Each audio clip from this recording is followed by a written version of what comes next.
Hello, everybody, and welcome to another stream today. This is kind of the last of day 2 of the Mini-stravaganza. We've had a ton of great content over the course of the day. Super excited to see Yoda, who's going to be coming up next. I am going to be focusing my efforts today on a bit of basing techniques. So basing is it's a great component of the miniatures. I think that, oftentimes it is kind of overlooked. It's a bit of an afterthought. People focus all of their effort and their time in trying to get their miniatures done, but they don't really spend a whole lot of time focusing on the base. And really, when you're staring at the miniature from an elevated perspective, over top of the tabletop, the base is just such a defining characteristic of the overall presentation of the miniature, and I think it's super important. So I wanted to spend a little bit of time today to delve into some different basing techniques. I'll show you a little bit about how I go about basing my miniatures using two-part putty and some rocks, and also to show you with that approach how you can just achieve a lot of different effects by just painting them a little bit differently. And then if we have a little bit of time, I'm going to experiment with some new stuff that I don't have a whole lot of experience with. So we'll learn a little bit together. It should be a good time. So cool. So let's go ahead and get cracking on with this. Let me turn on this light so we can see this a little bit better. So this is the dewback that I was kind of showing off a little bit earlier in the squad panel. But we're not really concerned about the dewback so much. We're concerned about that base that he's standing on. So this is kind of the traditional basing scheme that I utilize with a lot of my miniatures. It's I use a two-part self-drying putty applied over top of the base, and then I just jam a bunch of slate and stuff in there, and then texture the entire surface again with a bit of sand. I use model railroad sand when I'm doing the bases for my miniatures. It's a ballast is what it's usually called. I like that a little bit better than just standard dirt because it's a little bit of a finer particulate. Like the particles are very fine, and it looks pretty good on the bases themselves. And it's just a little bit more refined. You don't get like some kind of detritus or anything else that you might get in your sand if you just scooped it up out of the parking lot or something, for example. So in order to achieve a base like this, what you want to start off with first is you want to take just a standard base, and I'm just going to use just a regular Legion round for this. But the important component of this process is that you want to score the top of it with a hobby knife to make sure that the putty that you put on top is going to stay on there very well. So let me just move this up so you guys can see it. So in order to do that, you just want to take your hobby knife and just kind of score some cross-hatched lines. And I would normally do this on the table away from my fingers a little bit, but just for the sake of you all being able to see it, I'll just do it up here. Just be careful as you go about it. X-Acto blades are sharp. Then I'll just turn it this way, and I'll just kind of cross-hatch like a little pattern. You can see it's kind of faint in there. That's just going to give a little bit of tooth to the surface of the base, and it's going to give the putty something to kind of adhere to when you push it on there afterwards. I've had some instances when I did not do this, where after I kind of sculpted the base and did everything, the entire putty and all this stuff just popped right off of it. So henceforth, I have decided to just go about this process, and I have not had a base top go rogue on me since. So after you've achieved all that, the two-part putty that I use, it's from a taxidermist company. It comes in two parts, part A, part B, in these big jugs, and you just want to mix it up in even proportions. And there's a lot of different options for this. You could use green stuff or Kneaditite, if you're familiar with that. That's often used for sculpting and other purposes. You could use milliput. There's a lot of different stuff you could use, but you just need a putty that essentially will harden by itself. You don't have to add any sort of catalyst or other material to it, or you don't have to bake it or anything like that. So these two parts, I just mash them together, real flat like this. And then to make sure that I get a real good mix, I just take the whole thing and I roll it up. So it kind of makes a Swiss roll of this material. And then I'll just keep mashing that together as well as I can until it's nice and evenly distributed. Johnny Danger, yeah. I have not cut myself in some time, knock on wood. I'm paranoid about it. I was hanging out with some friends not too long ago when there was a bit of a hobby knife slip, and it always puts me on edge. But accidents happen, just be careful. So you want to take about a pea-sized mound of this stuff, mash it there into the top, push it all down around the sides, And you want to make sure that this kind of tapers down to the very edges of everything.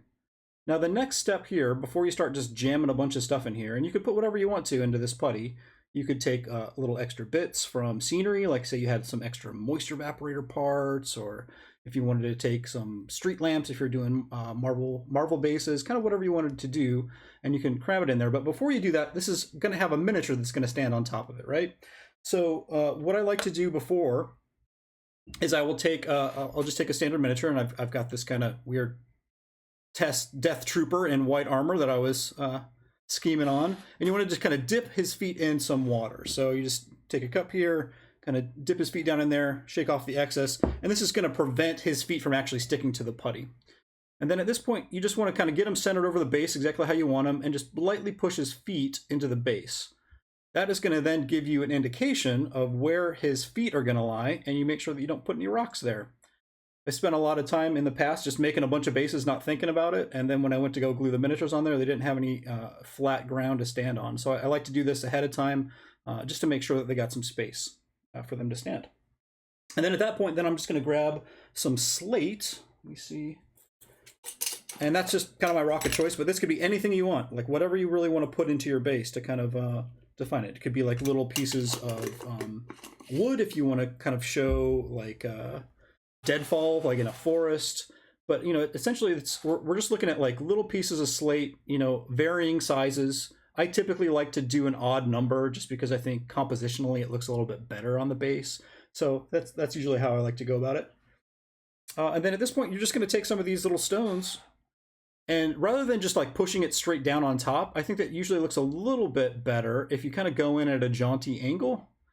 I'm a big fan of jaunty angles, if you guys haven't noticed. So one side kind of like sticks up a little bit, and then that just gives you just a little bit more, I don't know, just like a little bit more presence on the base. Like it just pops up just ever so slightly.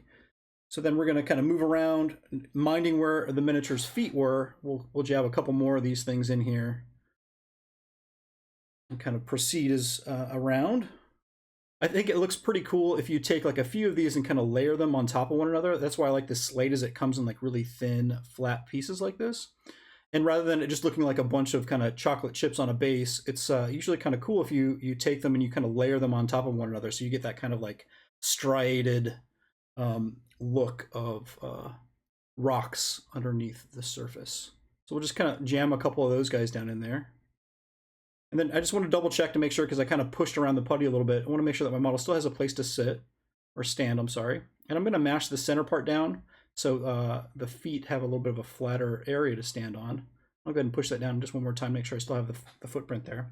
And then at this point, then I'll just take a sculpting tool, and I will mash down the area around it. Let me see if I can find one of those. Yep. And just dip your tool in just a little bit of water. And then you just want to kind of smooth this stuff out around so it just goes up right up against those rocks as well as you can. And it just makes like a nice smooth transition. And this overall effect can look great if you wanted to have something sunk in sand. I mean, that's kind of ideal, or sunk in the mud. If it's sunk in a snowbank, it also looks particularly effective. I just think it looks a little bit better than just having like a rock floating on top of a layer of sand, you know. So it presents an overall a very cool effect. And then I will delve into, you know, painting these with some other samples that I've made here previously to just kind of show you the different overall effects that you can achieve with this basic approach. So that's super easy. It's just like you know, just that much. I would just pretty much sit down and base an entire unit all together. The standard basing scheme, you know, that I like to use is, again, this kind of effect. So it starts off like this, and then at this point, all you would do is you would take a brush with some, again, I like to use wood glue because I think it holds a little bit better. But you could use PVA glue or white glue, Elmer's, whatever you have handy.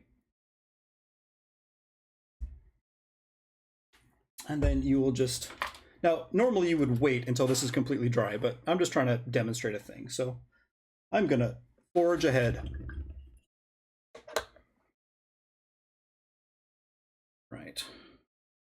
Hold on one sec. Just having a brush malfunction. I got to clean up the bristles a little bit. Right.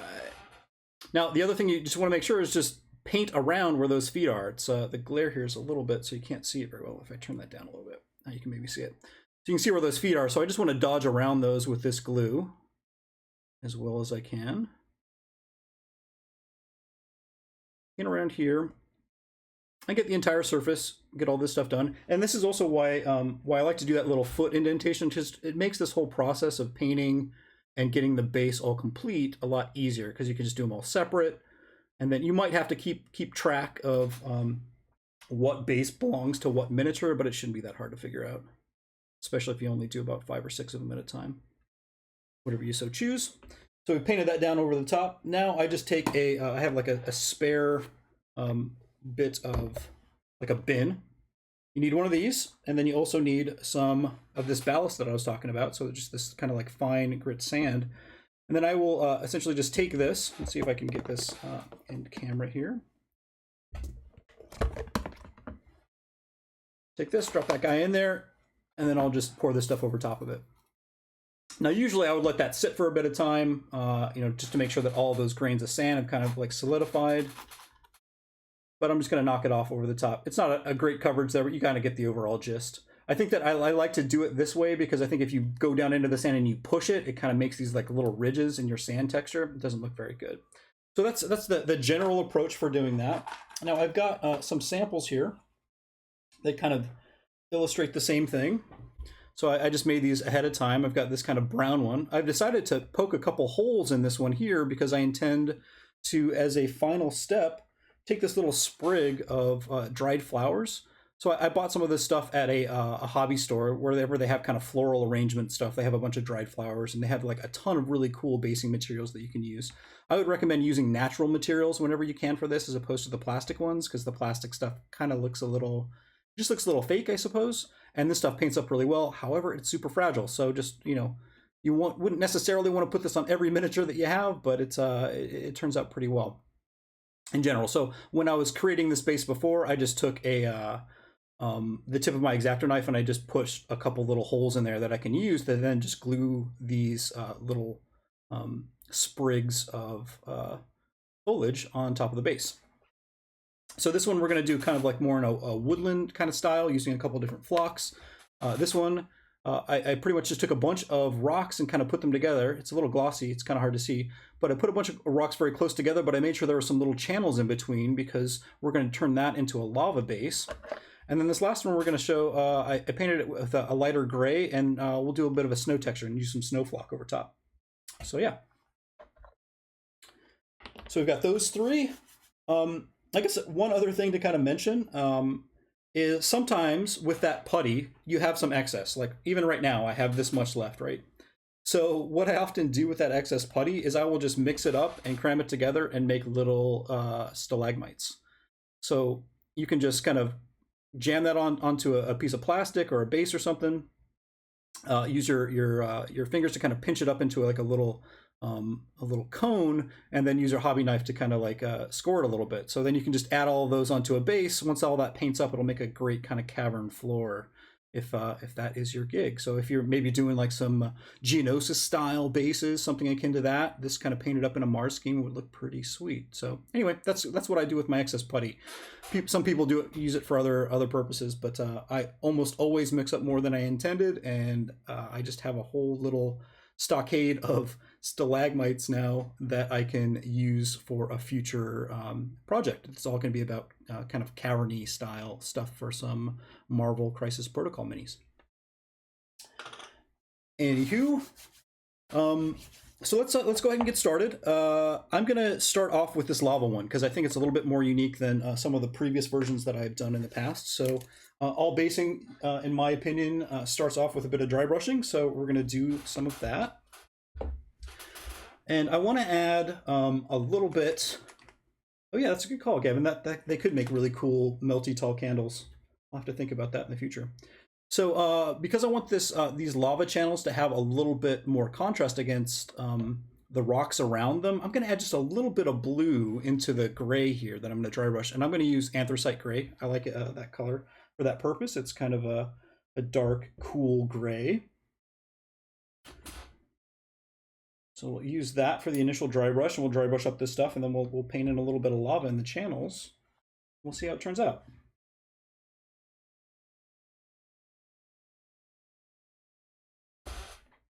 So again, just a pretty kind of ratty brush that I have. I'll just try to keep this in focus here as I go. So always just kind of going against the grain whenever possible. We'll just kind of change directions as we go a bit. And I find it's just, you know, you could either go like this with your hand, or you can just spin it in your fingers. And that's usually what I wind up doing, is I just kind of keep the same motion and then just rotate this thing around as I go. I see a little spot that I didn't prime very well, so I'll hit that up with a bit more color here in a second. And then I usually find that when it comes to these rocks, look at the extremities of them. You want, you know, as they taper away from the center of the base, that's where you really want to start to have the lighter color really pop. You want it to go from like a lighter color here on the edge down into a very dark portion down here in the center. And that's just a general good rule of thumb, I think, when you're painting forms on a miniature, is like as it goes out to the extremities, gets a little bit lighter and brighter, but as it connects to a larger form, like arms connecting to a torso or legs to the pelvis, it kind of gets darker as it gets up closer to that central bit. Okay, real quick and dirty dry brush over top of all this stuff. We're going to add just a little bit of a lighter gray to it, just to make that pop just a bit more.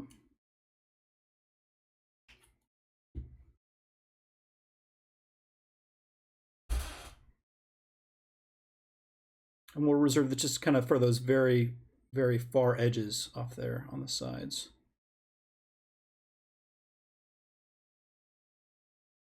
Cool.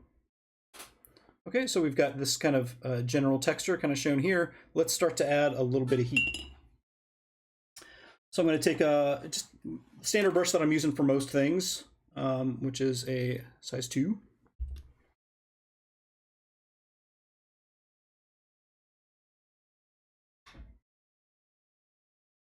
Yeah, and we're doing some basing schemes. We're going to do some Marvel Crisis Protocol bases too, but I'm starting off with some Legion bases. But all these techniques are applicable to any sort of basing scheme that you want to try to achieve, whatever you like.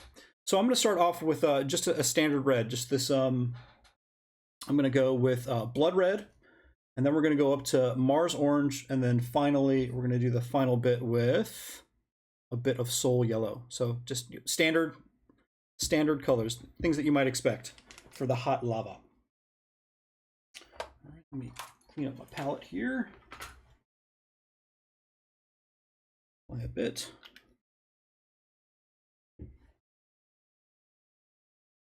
Okay, and you just want to thin this down slightly. And we'll start to paint this into these channels here. Let's see if we can get it to focus. There we go. So anywhere in between any of these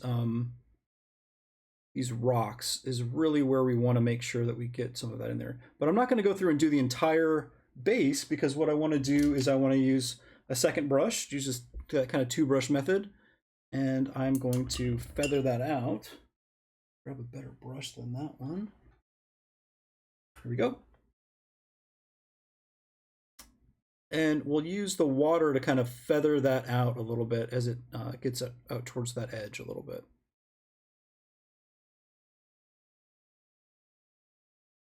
So we want it to kind of look like a bit of a glowing kind of effect. And Dallas is going to cover this in his object source lighting seminar that's going to be coming up tomorrow. So make sure to check it out. It should be really cool. He will show you how to do some lightsabers and all sorts of kind of cool glowing effects. Yeah, we'll go through here and we'll just add a little bit more of that red down here in these cracks. But this really you really want it to kind of stay down, down in those recesses as best you can. However, it would reflect a little bit of that reddish light underneath. So I'm just going to kind of water down a little bit of this red, and on the undersides of these rocks, where you can kind of see them very well, I'll just paint a little bit of that red in there as well.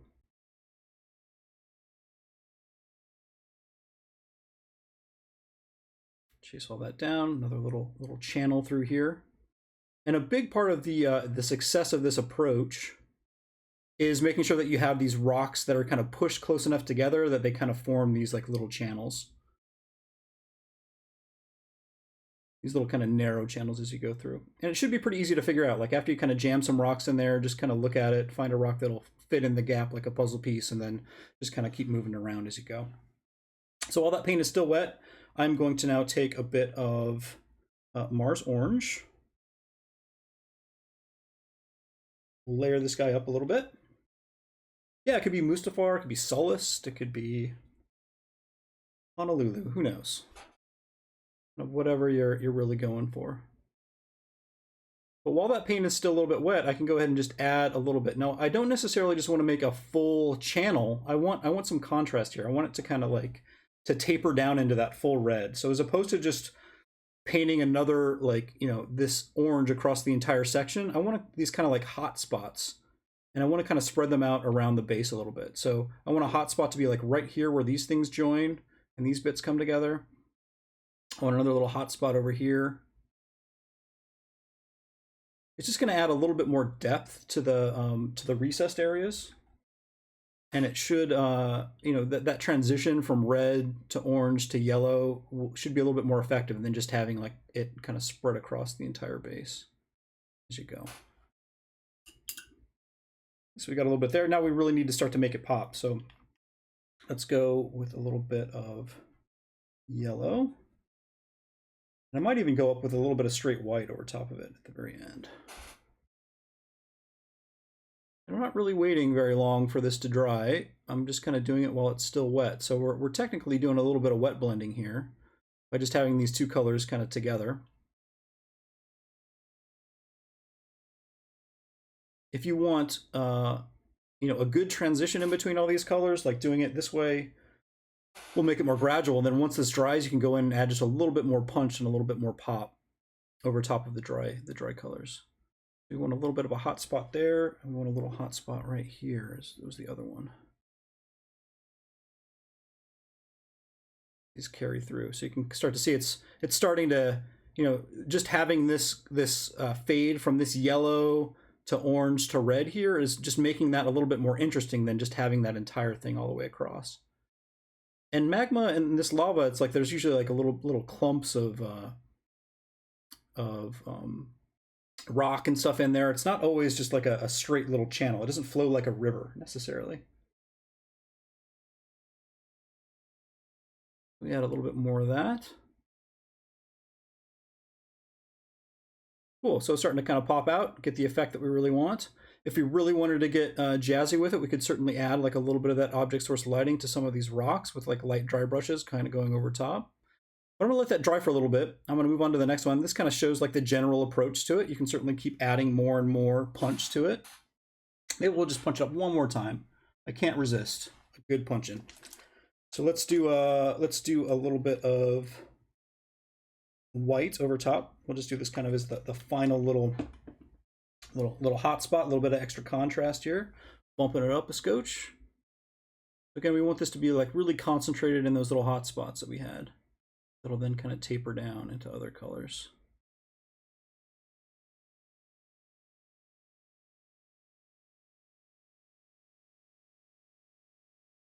Cool. It's looking lava-y to me. Lava-y. Is that even a word? Probably not. Let's make it one. Cool. That's example number one. Quick and dirty lava base, kind of using the standard approach. You can take it up and keep going up higher and higher and lighter if you like, but I like that general approach for the lava technique. Let's move on to, let's go polar opposites. Let's go snow. We're going to the Arctic tundra now. As soon as we focus. All right, so I start off with the gray here because it's just going to be a little bit easier to kind of dry brush up. Now these rocks I want to contrast. So for those, I want them to be kind of a darker brown. And for that, I'm going to go with a little red leather from Scale Color. It's a nice kind of a reddish, ruddy brown. And we'll just base coat all of these rocks with that. That's going to be our first step. Okay.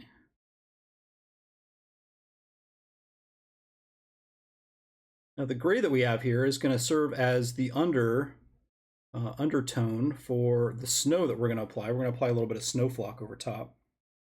I guess that's worth mentioning here is that I've got a variety of different flocks kind of set up. I've got, the snow flock here. I get these from a hobby store, typically. So this is kind of like a white, kind of powdery snow flock. The ballast that I mentioned before. Then you've got kind of like a standard green flock here, and this is it's usually kind of made up of like little ground up pieces of sponge that's dyed, but it's great for lichen and just general like really fine ground cover. So we'll use that on the forest base should we find the time. And then the last little bit is just kind of your standard short mill static grass. So this is often what's used for tufts and other things, but it's like little tiny fibers of various colors. This is good for other ground cover. I think it looks especially good alongside that previous flock that I mentioned before. And then finally, like the last little bit, that has become very popular these days are these little grass tufts that you can get that are kind of supplied on these little sheets. And these are great because you can just kind of peel them off. You can just stick them down onto the miniature. They have a little adhesive back on them, but I would suggest if you're going to put them onto your base, put a little dab of super glue on the back when you apply them. But those can look great too. I often use those on my bases just to add a little bit of vegetation. That's really easy and it's not very messy at all. You don't have to worry about it too much. Okay, so we've got ye old base in focus here again. So at this point, you would probably expect that we will now dry brush it, which is in fact what we're going to do. So I'm going to take a little bit of that white that I had before, but I don't want it to be quite as bright as the snow flock that I'm going to put over top. So I'm going to add just a little bit of gray to it. A little bit of that anthracite gray that's a little bit bluish. So we'll get kind of like a bluish tone underneath it. And we'll just go ahead and dry brush up all this, this surface here.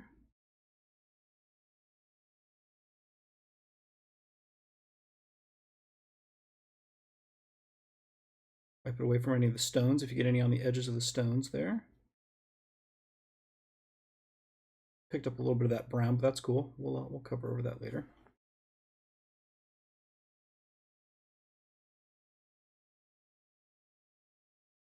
So just dry brush up the gray base that you have here. Pretty easy peasy.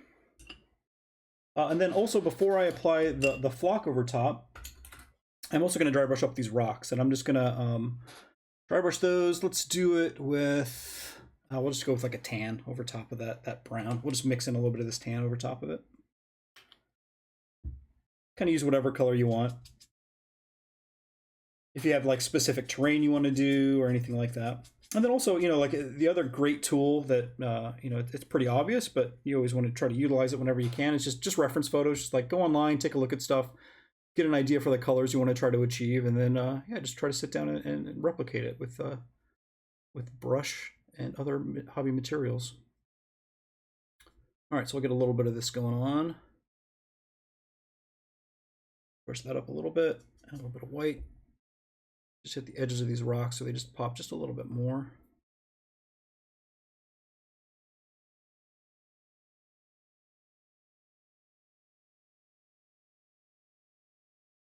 Yeah, white glue. Yeah, that's definitely a good tip. Super glue is something you have to be kind of careful about because it can definitely frost things. I find that, frosting with super glue usually happens when air can't escape around it. So if you make sure that it's properly ventilated, it'll diminish your chances of the super glue frosting up on you.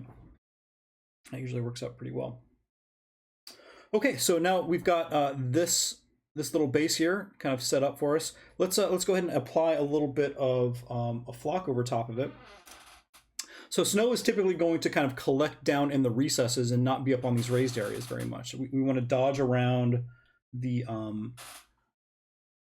rocks as much as possible and make sure that they're dry before we kind of sprinkle the snow over top. But we do want to make sure that it gets down here in and amongst and around the very edges of these rocks whenever possible, and especially kind of like underneath here where the sun wouldn't shine necessarily. So we want to start off our concentration right around those rocks, like down in the nooks and crannies of things. but we don't have to apply like a full coat over top if we don't want to. Like it's not just like a flat layer that we're just painting over top of the entire thing. We mostly just want to make sure that the snow is kind of collecting down here in and around the rocks themselves.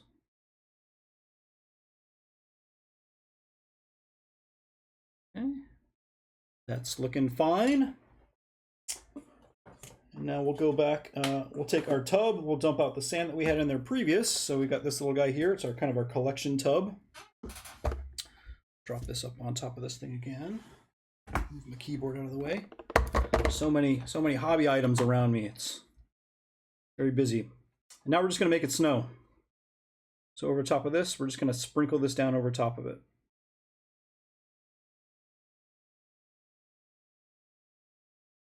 Can't see it very well. It's going to be like a big reveal when I'm done, I guess.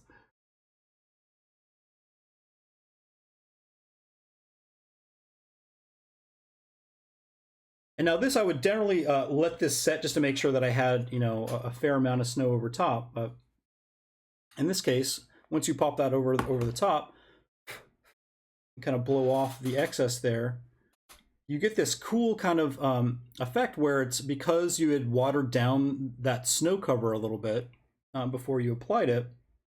It kind of cakes down in the recessed areas a little bit, but the raised areas will kind of still pop through a little bit. A little bit of that texture will pop through, so you'll get kind of like a cool, nice frosty effect. If you really wanted to like lean into it, instead of doing the rocks in this kind of brownish kind of red color, you could definitely do them in like kind of a cooler gray. Something that looks a little bit more frosty, something akin to that. So that's kind of like a quick and dirty way to achieve like a nice light dusting of snow over top of what you're working on. You could also, just to show you what it looks like, you can also actually just dry brush the edges with a little of these rocks with a little bit. Let's see how this turns out. You can dry brush the edges of these rocks with a little bit of that glue, and then also sprinkle down over top.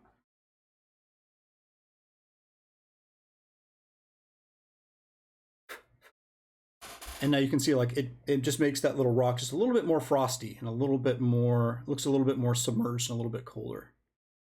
So yeah, that's how I would go about this process for doing some snow bases. I think once you painted that base rim in a contrasting color, maybe like a dark brown or a black, it would really kind of help further accentuate that pop and make that snow base look really cool. And you might need to, after this dries a little bit, if you decided you really wanted to have like a really solid snow cover, if you lighten up that base color a little bit more, it's going to be read as a little bit more of a solid snow, and it will just make it look like more of a flat sheet over top. But I thought this looked kind of cool because it shows a kind of a frosty approach and looks a little bit more dusty and cool. So example number 2.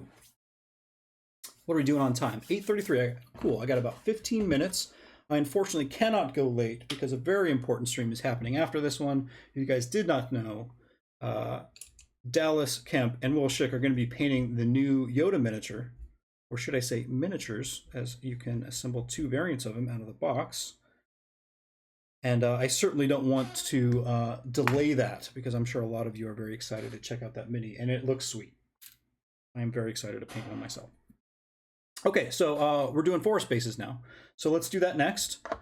I'm going to try to go for kind of more of that Endor feel. So the cool bit of Endor is that if you look at any sort of reference photos, that that redwood forest in California has like a very kind of reddish tint to the ground cover. So I'm going to try to achieve a little bit of that by, again, using a little bit of, let's see what color we want to use. We're going to use a little bit of orange leather over top of this. So the base here is already pretty dark.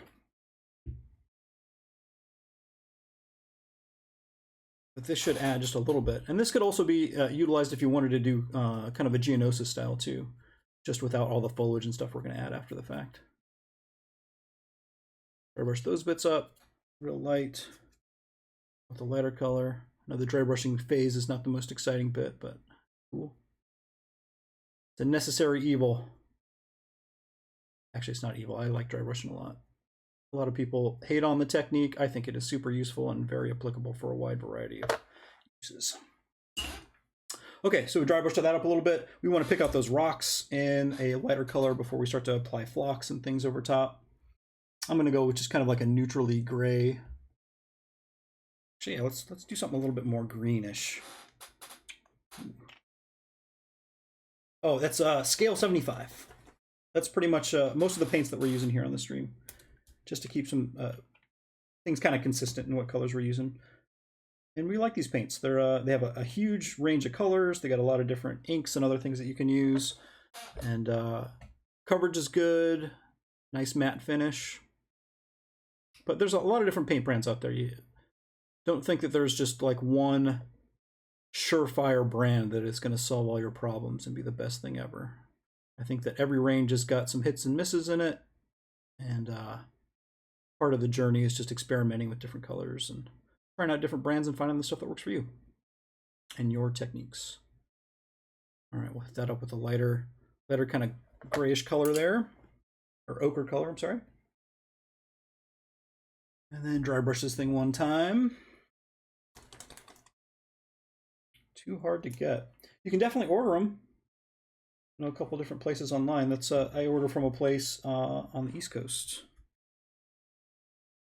and they've got a lot of them in stock.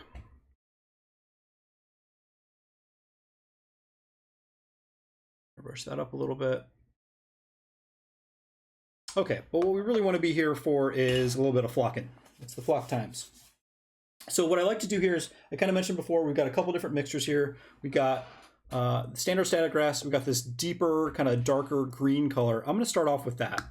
And the darker green color, again, I kind of like to just surround other features on the base and have them add a little bit of contrast. So I like to kind of surround my rocks with this kind of deeper green color first. So let's do that.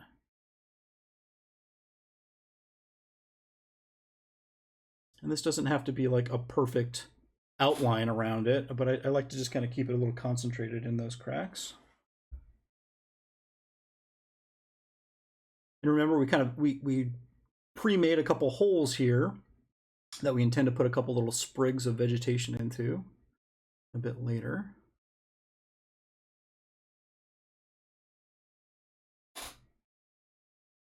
Yeah, I don't know what the supply is like in Australia for that.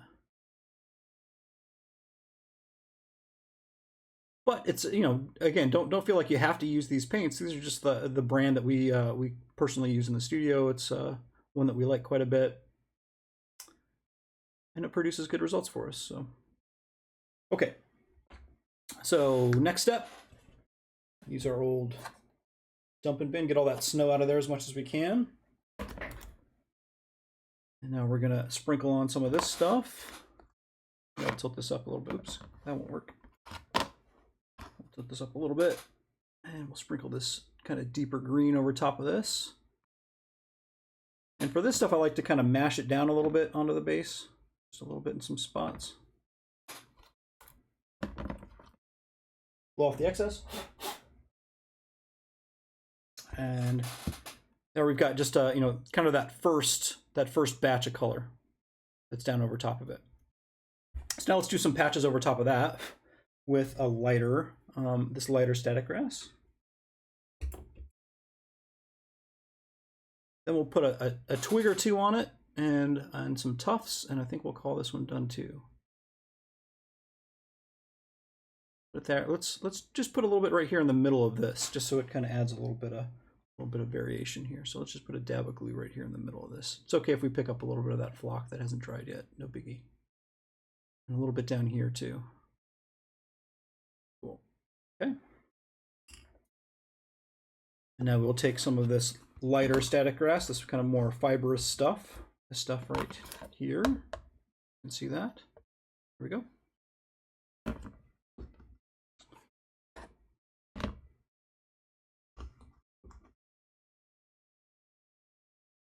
Yeah, you can use one end or the other. Man, the dad jokes, they have been flying fast and furious today. Gavin, I blame you. I blame you, friend. Cool, so the other little thing I like to do on static grass is once you've kind of applied it, if you take the base and then blow at it from underneath, it'll kind of make some of those fibers stand up a little bit more. It's not as good as, like, say, a model railroader's static grass applicator. If you don't know what that is, it's an electronic device that uses a static charge that makes all of the static grass stand up on end. It's actually how they make all those grass tufts that everybody likes. But I just like to blow from underneath. It kind of helps any of this static grass that's gotten towards the edge here kind of stand up a little bit more. Probably be a little bit hard for the camera to pick it up, but now we've got like a little bit of variation in that ground cover. And at this point now we can add a little bit of those, these little sprigs that I mentioned before. So we want to break some of these things off so they don't look like they're giant necessarily. We'll take a few of these little guys. Now there are also a lot of other options that you can use. You know, there are brass etched leaves and, you know, lots of different ground cover and stuff that you can utilize, but I like this stuff. I think it looks cool. Okay, and for this, we want to use just a little bit of super glue. And for that, I'm going to use just a spare base that I have lying around. I'm just going to pour a little bit of super glue here in the bottom of it. Dip the little sprig in there. Now, we know this model is going to be standing somewhere in the middle, so let's go ahead and put this little sprig over here on this side. We'll kind of stand up over on that side there. And we'll put this little dude over here. And I think I got one more that can go up here on the front, and we'll save that little tiny guy for the front one.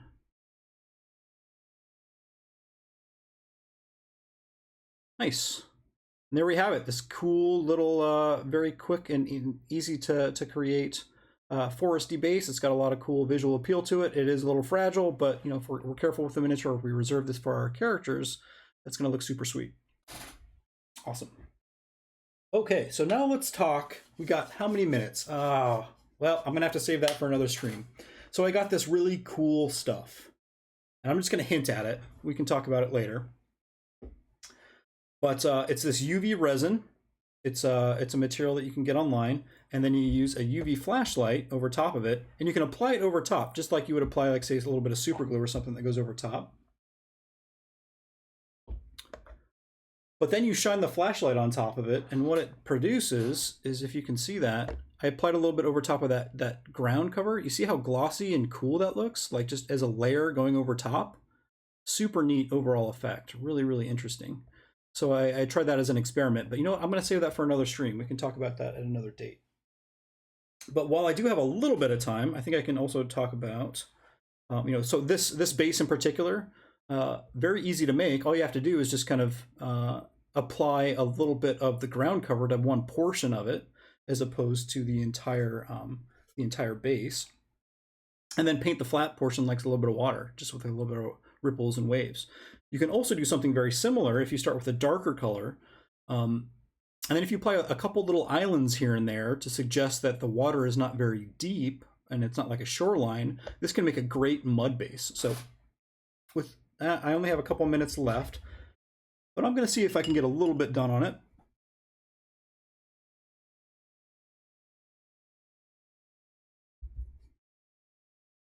So we're going to take just a little bit of this brown.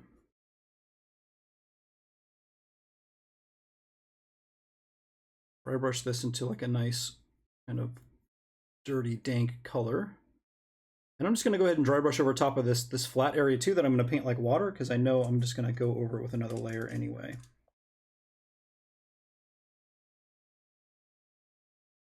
So I started off with a kind of an olive green here, and then browns over top will just kind of help strengthen the idea of a kind of a swampy kind of texture.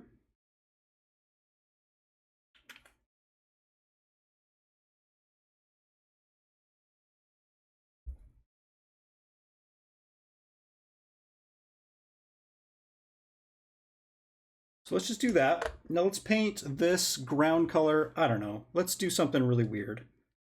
We'll do like it's like some sort of slimy, gunky kind of water. So some of this kind of like pea soup green kind of color. So we'll just go ahead and paint that in here just to see what it looks like.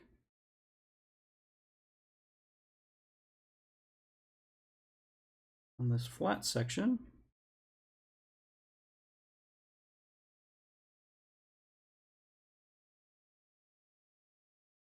And as you get out toward the edge of the base, I think it usually looks pretty cool if you just add a lighter color so it has a bit of a fade as it gets further and further away.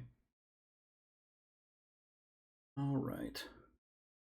That's just, a general, really quick approach. I will cover, going into this effect in a future stream, and we'll talk a little bit more about basing. But that is unfortunately all the time that I had. I wish that I had, a little bit of extra time, but I don't want to delay this Yoda reveal any longer than I have to. So thank you so much for joining me. That is going to wrap up the Solid Foundation stream. I'm again John Schaefer. Thanks again for joining us. We have one more stream for the day. Dallas Kemp and Will Schick are going to be painting up the new Yoda miniature. We're also going to be coming back at you live tomorrow in the morning on Saturday. Let me see what we got on the docket here. Oh yeah, Will Schick is going to be doing taking your first steps. So it's a general approach if you're new to painting miniatures. You have questions about assembly, batch painting, like getting your miniatures onto the tabletop in a really fast and efficient way. He'll have lots of stuff to share with you. And then we have tons of other stuff happening over the course of the day. Make sure to check out our schedule at atomicmassgames.com /mini-stravaganza. And you can find out all of the lineup that we have in store for you tomorrow. I will be back tomorrow talking a little bit about X-Wing as some guys play with the new squadron packs. So until then, have a great night, and I'll see you later.